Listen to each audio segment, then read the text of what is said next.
বাংলাদেশের সংখ্যালঘুরা নির্যাতন নিপীড়নের শিকার হয়, এই ব্যাপারটা আসলে যদি আমরা বহির্বিশ্বে চিন্তা করি, এটা কখনোই স্বীকৃত নয়। অর্থাৎ আপনি যখন বলবেন যে আমরা বাংলাদেশের সংখ্যালঘু, আমরা নির্যাতন এবং নিপীড়নের শিকার হচ্ছি, আমাদের উপর প্রতিনিয়ত অত্যাচার চালানো হচ্ছে, এই ব্যাপারটা মানে বহির্বিশ্বে অর্থাৎ অন্যান্য যে কান্ট্রিগুলো রয়েছে তারা এটা বিশ্বাস করে না।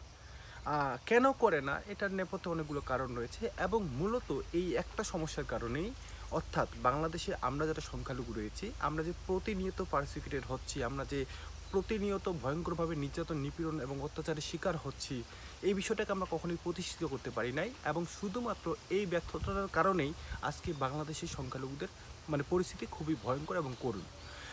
আমি আমার ব্যক্তিগত এক্সপিরিয়েন্স থেকে আপনাদের একটা তথ্য দিচ্ছি। এই তো কিছুদিন আগে আমি এক জায়গায় একটা কথা বলেছিলাম যে দেখেন আমাদের অবস্থা এরকম এরকম এরকম। তাদেরকে আমি অনেকগুলো এভিডেন্স দিলাম, ডকুমেন্ট দিলাম, অনেক কিছু দিয়েছি। তো সেইখানে অপর সাইড থেকে একটা কোশ্চিন এসেছিল যে মানে তৎকালীন আমাদের যিনি সরকার প্রধান ছিলেন, ডক্টর মোহাম্মদ ইউনুস, উপদেষ্টা, প্রধান উপদেষ্টা। তো সেই সময়ের ঘটনা এটা। তো তখন অপোজিট সাইড থেকে একটা প্রশ্ন করেছিল যে যেই দেশে শান্তিতে নোবেলজয়ী একজন মানুষ, একজন ব্যক্তি, সে প্রধান উপদেষ্টা বা সরকার প্রধান, সেই দেশে আবার অশান্তি কিভাবে হতে পারে, মানে এটা তারা বিশ্বাস করে না। এখন মেইন পয়েন্টটা হচ্ছে আজকে এই যে দেখুন, আপনারা বলতেছেন অস্থায়ীভাবে রাম মন্দির মানে নির্মাণ কাজ স্থগিত করা হয়েছে। আসলে এটা ভুল কথা। এটা অস্থায়ীভাবে না, এটা স্থায়ীভাবে। এবং এটা এতটুকু আপনারা নিশ্চিত থাকেন যে এই মৌলবাদীদের বাংলাদেশে আর কখনোই এই রাম মূর্তি পুনরায় নির্মাণ করা সম্ভব নয় এবং এটা তারা কখনো হতে দেবে না। এখন প্রশ্ন হচ্ছে যে আমরা বাংলাদেশি সংখ্যালঘুরা রয়েছি, আমাদের আসলে করণীয় কী হওয়া উচিত? প্রথম কথা আমি আপনাদেরকে বলি যে আপনারা এভাবে নির্যাতন নিপীড়নের আমরা শিকার হচ্ছি প্রতিনিয়ত এবং হব, হ্যাঁ।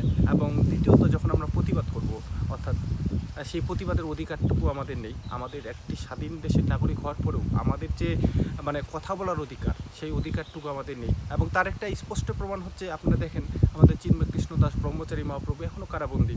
এবং আপনারা আরেকটা বিষয় জানেন যে এই যে যখন এই রাম মন্দির মানে রাম প্রতিমা নির্মাণকে নিয়ে যখন আমরা কথা বললাম যে এটা তোমাদের ধর্মীয় স্বাধীনতা, ধর্মীয় চেতনা, ধর্মীয় আদর্শ, তাহলে এটাকে কেন বাধা দেওয়া হচ্ছে, তখন তারা আমাদের বিরুদ্ধে উল্টোপাল্টা নানা রকম বক্তব্য উপস্থাপন করা শুরু করলো।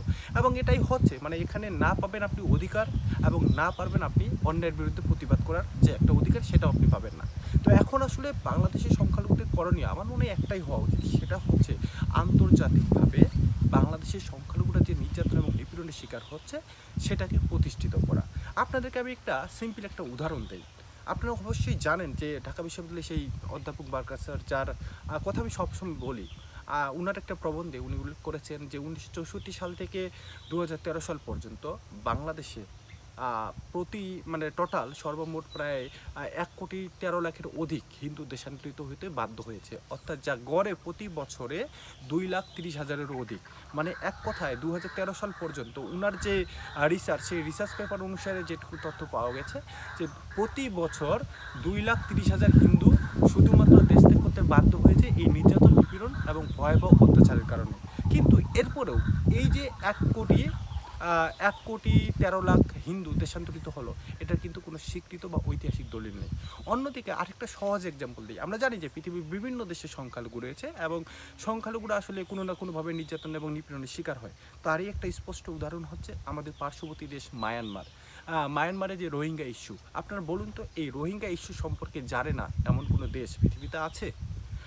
কেন জানে এই রোহিঙ্গারা সংকটে রয়েছে? রোহিঙ্গা তারা তারা কোন ধর্মাবলম্বী এটা ফ্যাক্টর না, এটা ফ্যাক্টর যে তারা নির্যাতন নিপীড়নের শিকার হয়েছে এবং তারা সেটাকে ঐতিহাসিকভাবে মানে প্রতিষ্ঠিত করতে পেরেছে। এটাই হচ্ছে এখানে মূল পয়েন্ট। এখন আপনি যদি একটু কম্পেয়ার করেন যে 1,13,00,000 হিন্দু দেশ ত্যাগ করেছে এবং 2013 সাল থেকে আজ 2026, এই 13 বছরে আপনি অ্যাভারেজ একটা হিসাব করেন যে প্রতি বছর যদি 2,30,000 করে দেশ ত্যাগ করে, তাহলে এই 13 বছর আরও প্রায় 26,00,000-27,00,000-এর মতো হিন্দু দেশান্তরিত হয়েছে। তার মানে টোটাল একটা যদি আমরা ইকুয়েশন বলি যে মানে 1964 সাল থেকে আজকে 2026 এই পর্যন্ত সর্বমোট যদি আমরা বলি প্রায় 1,00,00,000 আপনার হচ্ছে 39 কিংবা 40 লাখের অধিক হিন্দু দেশ ত্যাগ করতে বাধ্য হয়েছে শুধুমাত্র এই নির্যাতন এবং নিপীড়নের কারণে। কিন্তু তারপরে এটার ঐতিহাসিক কোনো স্বীকৃতি নেই। অন্যদিকে রোহিঙ্গা, তারা কয়েক লক্ষ মোটামুটি কোটি কাছাকাছি কিনা জানি, আমি তাদের সঠিক সংখ্যাটা জানি না। তবে অবশ্যই বাংলাদেশের যতগুলো হিন্দু দেশান্তরিত হয়েছে তার থেকে তাদের সংখ্যাটা অনেক কম হবে, এটাই স্বাভাবিক। তারপরেও এই রোহিঙ্গাদের ইস্যুটা প্রতিষ্ঠিত। কারণ তারা একজোট হয়ে দেশ ত্যাগ করেছে।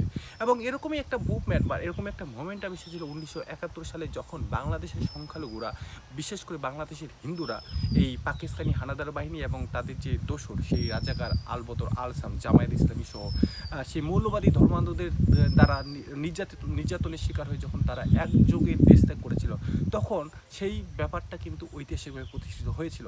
এবং তারপরে এই যে কোটি খানেকের অধিক, 1 কোটিরও অধিক মানুষ দেশান্তরিত হলো, এটার কোনো স্বীকৃতি নেই, কারণ এখানে প্রত্যেকটা হিন্দুই তার নিজের পরিবার বা নিজের অবস্থান থেকে দেশ ত্যাগ করেছে।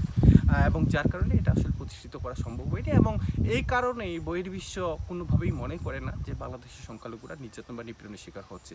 অন্যদিকে আপনি বাংলাদেশের যতগুলো সরকারের কথাই বলেন, শুধু এই যে অন্তর্বর্তীকালীন সরকার না বা বর্তমান সরকার না, বা এই যে আওয়ামী লীগ সরকার বা সেনাপ্রধান সরকার বা যেই সরকারের আমলেই বলেন না কেন, কোনো সরকারই এটা স্বীকার করে না যে দেশের সংখ্যালঘুরা নির্যাতনের শিকার হচ্ছে। তো সরকারও স্বীকার করতেছে না, আমরাও প্রতিষ্ঠা করতে পারতেছি না, আমরা কখনোই একজোট হয়ে কোনো সিদ্ধান্ত নিতে পারতেছি না। এবং এই কারণেই, এবং সেই সুযোগটাকে ব্যবহার করে এই যে মৌলবাদী, এই যে ধর্মান্ধ শক্তি, এরা হচ্ছে কি প্রতিনিয়ত দেশের সংখ্যালঘুদেরকে ধীরে ধীরে মারা শুরু করেছে। এবং এখানে আসলে এই মুহূর্তে বাংলাদেশের সংখ্যালঘুদের করার কিছু নেই। তারা না পারবে তাদের অধিকারের কথা বলতে, না পারবে অন্যায়ের বিরুদ্ধে প্রতিবাদ করতে। এবং এভাবেই চলতে চলতে দেখবেন যে একটা পর্যায়ে আরও হয়তো 1 কোটি, এখন তো বলা হচ্ছে 2 কোটির মতো সংখ্যালঘু আছে, আমরা জানি না যে সঠিক কতগুলো আছে, কিন্তু এগুলো একটা সময় দেখবেন যে এভাবে একজন দুইজন করে করে সবাই দেশ ত্যাগ করবে। এবং ফলাফল যেটা হবে যে বাংলাদেশের সংখ্যালঘুরা হয়তো আগামী 2 দশকের মধ্যে সম্পূর্ণভাবে নিশ্চিহ্ন হয়ে যাবে। কিন্তু তারপরেও পৃথিবী বা বহির্বিশ্ব মনে করবে বাংলাদেশের সংখ্যালঘুরা ভালো আছে। এখন এই অবস্থায় আপনারা সিদ্ধান্ত নিন, আপনারা কি করবেন, বাংলাদেশের সংখ্যালঘুদের কি করা উচিত। আমি তো আবারও বলতেছি যে এখানে আমাদের কথা বলার অধিকার নেই, এখানে আমাদের অধিকার চাওয়ার অধিকার নেই, এখানে অন্যায়ের বিরুদ্ধে প্রতিবাদ করার অধিকার নেই।